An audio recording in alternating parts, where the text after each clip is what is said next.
नमस्कार दोस्तों, स्वागत है आपका अपने यूट्यूब चैनल जीके बाय एस2 में। Good morning to all of you.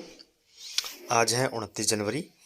Daily की तरह आज हम आपके लिए फिर से लेके आए हैं करंट अफेयर से रिलेटेड इंपॉर्टेंट क्वेश्चंस की एक और वीडियो। अगर आप चैनल पर पहली बार आए हैं तो चैनल को प्लीज़ सब्सक्राइब कीजिए।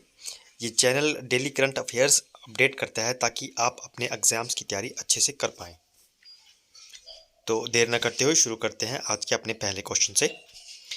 किस भारतीय राज्य ने राज्य के स्वर्ण जयंती समारोह की शुरुआत की है और इंफ्रास्ट्रक्चर फाइनेंसिंग अथॉरिटी स्थापित करने का निर्णय लिया है? Which India state has launched the Golden Jubilee celebration of the state and decided to set up Infrastructure Financing Authority? Options हैं ए अरुणाचल प्रदेश, बी गोवा, सी असम या डी छत्तीसगढ़।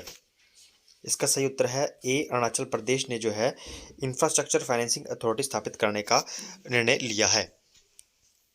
जी हाँ, अरुणाचल प्रदेश सरकार ने बुनियादी ढांचे के विकास को तेज करने के लिए Arunachal Pradesh infrastructure financing authority की स्थापना की है। जी हाँ, इससे डिटेल में देख लेते हैं। अरुणाचल प्रदेश राज्य 1972 में बनाया गया था और 2022 में इसे 50 साल पूरे हो गए हैं। पहले नॉर्थ ईस्ट फ्रंटियर एजेंसी यानी कि north east frontier agency NEFA का नाम 20 जनवरी 1972 को अरुणाचल प्रदेश रखा गया था।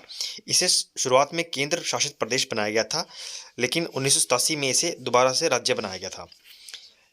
यह 3 देशों के साथ अपनी सीमा साझा करता है, जिसमें चीन, म्यांमार, भूटान, असम और नागालैंड से घिरा हुआ है। मूव करते हैं अपने अगले क्वेश्चन के लिए। किस देश ने India assisted social housing units projects का उद्घाटन किया है? Which country has inaugurated the India assist social housing unit project? Options हैं ए मॉरिशस, बी मालदीव्स, सी मैडागास्कर या डी म्यांमार। इसका सही उत्तर है ए मॉरिशस। जी हाँ, मॉरिशस ने जो है India assisted social housing units project का उद्घाटन किया है।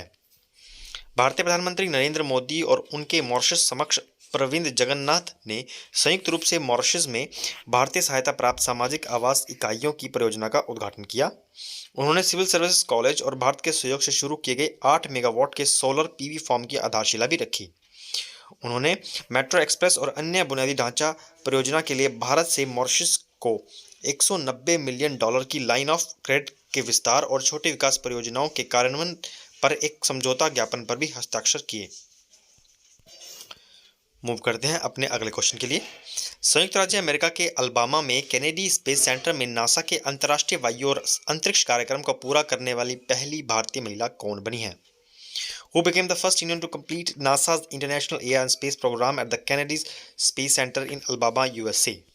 ऑप्शंस हैं ए कमलेश, बी जानवी डांगोती, सी मया Meiyappan, D Anita Sengupta.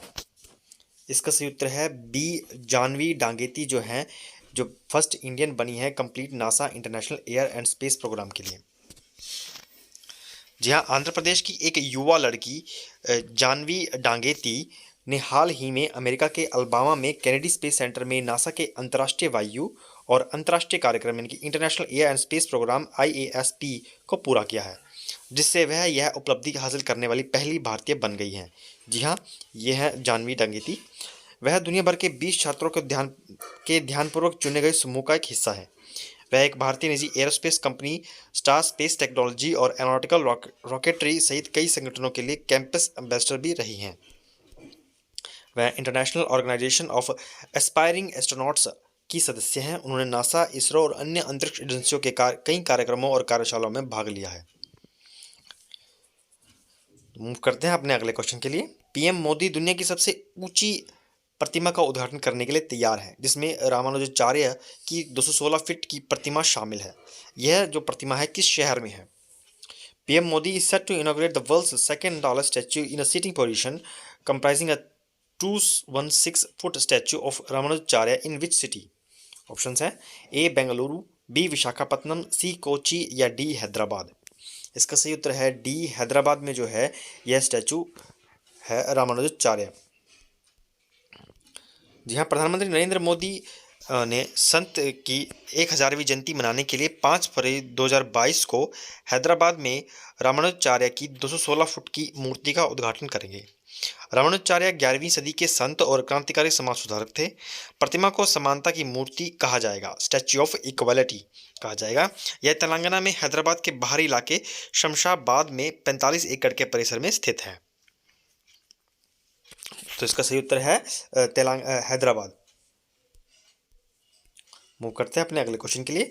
Transparency international के करप्शन परसेप्शन इंडेक्स यानी कि सीपीआई 2021 में निम्नलिखित में से कौन सा देश शीर्ष पर है? ऑप्शंस हैं ए डेनमार्क, बी सिंगापुर, सी न्यूजीलैंड या डी फिनलैंड। ट्रांसपेरेंसी इंटरनेशनल के करप्शन परसेप्शन इंडेक्स के में तो इसका सही उत्तर है ए डेनमार्क। जी हाँ, डेनमार्क जो देश है इसमें शीर्ष पर है। इसके बारे में कुछ डिटेल में देख लेते हैं। डेनमार्क, फिनलैंड और न्यूजीलैंड ने पहले 3 स्थान प्राप्त किए, जबकि वेनेजुएला, सोमालिया और सीरिया और दक्षिण सूडान रैंकिंग में सबसे नीचे थे। भ्रष्टाचार धारणा सूचकांक यानी कि सीपीआई दुनिया में सबसे व्यापक रूप से इस्तेमाल की जाने वाली वैश्विक भ्रष्टाचार रैंकिंग है। भ्रष्टाचार पर नजर रखने वाली संस्था ट्रांसपेरेंसी इंटरनेशनल इंडेक्स यानी कि सीपीआई 2021 ने 2021 के लिए अपनी रिपोर्ट जारी कर दी है। भारत कौन से नंबर पे है? इसमें 85वें नंबर पर है। उसे 40 अंक मिले हैं। पिछले साल भी भारत को 40 नंबर ही मिले थे, लेकिन रैंकिंग 86 थी। पिछले 6 साल की बात करें तो भारत 9 पायदान नीचे आया है। 2015 में उसकी रैंकिंग 38 नंबरों के साथ 76 थी। मूव करते हैं अपने अगले क्वेश्चन के लिए। हाल ही में निम्नलिखित में से किसने परम विशिष्ट सेवा पदक 2022 प्राप्त किया है? जी हाँ, बहुत इंपॉर्टेंट क्वेश्चन है। परम विशिष्ट सेवा पदक 2022 किसने प्राप्त किया है? ऑप्शंस हैं ए महेंद्र सिंह धोनी, बी नीरज चोपड़ा, सी करमबीर सिंह या डी अरविंद सिंह। इसका सही उत्तर है बी नीरज चोपड़ा। जी हाँ, नीरज चोपड़ा जी ने परम विशिष्ट सेवा पदक 2022 प्राप्त किया है। जी हाँ, ओलंपिक स्वर्ण पदक विजेता नीरज चोपड़ा को परम विशिष्ट सेवा पदक 2022 मिला है। परम विशिष्ट सेवा पदक आखिर होता क्या है? यह भारत का एक सैन्य पुरस्कार है जिसे शांति के लिए और सेवा क्षेत्र में सबसे असाधारण कार्य करने के लिए दिया जाता है। नीरज चोपड़ा भारतीय सेना की राजपूताना राइफल्स में जूनियर कमिश्नर ऑफिसर जेसीओ और नायब सूबेदार हैं। नायब सूबेदार एक ऐसा रैंक होता है जहां जेसीओ 20 साल की सर्विस के बाद पहुंचता है, जो नीरज चोपड़ा को स्टार्टिंग में ही मिल चुका है। मूव करते हैं अपने अगले क्वेश्चन के लिए। हाल ही में निम्नलिखित में से किसे अशोक चक्र 2022 दिया गया? ये भी एक बहुत इंपॉर्टेंट क्वेश्चन है। अशोक चक्र 2022 कब दिया गया और किसे दिया गया? यह दिया गया था 26 जनवरी को। और किसे दिया गया? ऑप्शन से देख लेते हैं। बाबूराम, बी जनरल बिपिन रावत, सी मधुलिका रावत, डी पृथ्वी सिंह चौहान। इसका सही उत्तर है ए बाबूराम जी को जो है अशोक चक्र 2022 दिया गया। अशोक चक्र देश का सर्वोच्च शांतिकालीन वीरता पुरस्कार। जी हाँ, अशोक चक्र को वीरता पुरस्कार के नाम से भी जाना जाता है। अशोक चक्र जो है देश का सर्वोच्च शांतिकालीन वीरता पुरस्कार होता है। यह जम्मू कश्मीर पुलिस के सहायक उप निरीक्षक एएसआई यानी कि बाबूराम को मरणोपरांत प्रदान किया गया। 73वें गणतंत्र दिवस 2022 समारोह में राष्ट्रपति रामनाथ कोविंद ने 26 जनवरी 2022 को जम्मू कश्मीर पुलिस के सहायक उप निरीक्षक के एएसआई बाबूराम को मरणोपरांत अशोक चक्र से सम्मानित किया। बाबूराम की विधवा रीना रानी और उनके बेटे माणिक ने राष्ट्रपति कोविंद से पुरस्कार प्राप्त किया। ये घटना कब की है? यह है 29 अगस्त 2020 को बाबूराम ने श्रीनगर में एक ऑपरेशन के दौरान 3 आतंकवादियों को मार गिराया था।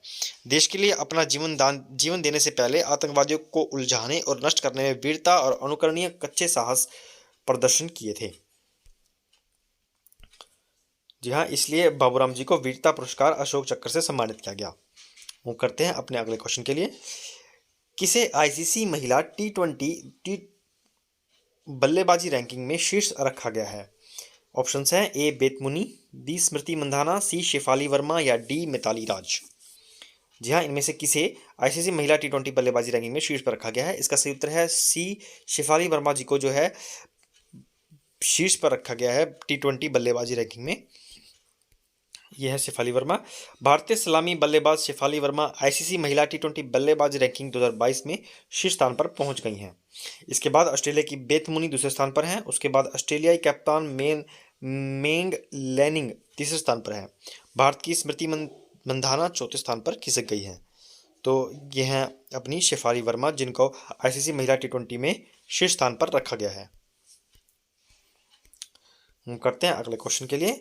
किस राज्य ने गणतंत्र दिवस के अवसर पर लोगों को जनरल बिपिन रावत हाल समर्पित किया? जी हाँ, कौन से राज्य ने? इसका सही उत्तर है सी, अरुणाचल प्रदेश ने जो है जनरल बिपिन रावत हॉल समर्पित किया। अरुणाचल प्रदेश के माननीय राज्यपाल brigadier doctor B D Mishra ji जो सेवानिवृत्त हो चुके हैं ने 26 जनवरी 2022 को राजभवन ईटानगर के जनरल बिपिन रावत हॉल को राज्य के लोगों को समर्पित किया। यह है बिपिन रावत जिनका हाल ही में निधन हुआ था हेलीकॉप्टर क्रैश में। तो अरुणाचल प्रदेश के माननीय राज्यपाल ब्रिगेडियर जी ने राजभवन जो है जनरल बिपिन रावत हॉल को लोगों को समर्पित किया है। मूव करते हैं अपने अगले क्वेश्चन के लिए। लखनऊ आईपीएल टीम का नया नाम क्या है? ये भी एक स्पोर्ट्स की पॉइंट ऑफ व्यू से एक बहुत इंपॉर्टेंट क्वेश्चन है कि लखनऊ आईपीएल टीम का नया नाम क्या है। ऑप्शंस हैं A Lucknow line, B Lucknow Tuskers, C Lucknow Super Giants या डी लखनऊ नवाब। इसका सही उत्तर है सी लखनऊ सुपर जायंट्स। जी हाँ, लखनऊ आईपीएल टीम का जो नया नाम है लखनऊ सुपर जायंट्स हो गया है। आरपीएसजी ग्रुप के स्वामित्व वाली लखनऊ आईपीएल टीम को लखनऊ सुपर जायंट्स कहा जाएगा। टीम के मालिक संजीव गोयनका ने सोमवार को एक वीडियो संदेश में इसका नाम साझा किया। लखनऊ आईपीएल टीम के मालिक और आरपीएसजी ग्रुप के चेयरमैन डॉक्टर संजीव गोयनका ने 24 जनवरी 2022 को एक वीडियो संदेश में लखनऊ आईपीएल टीम के एक नाम का अनावरण किया।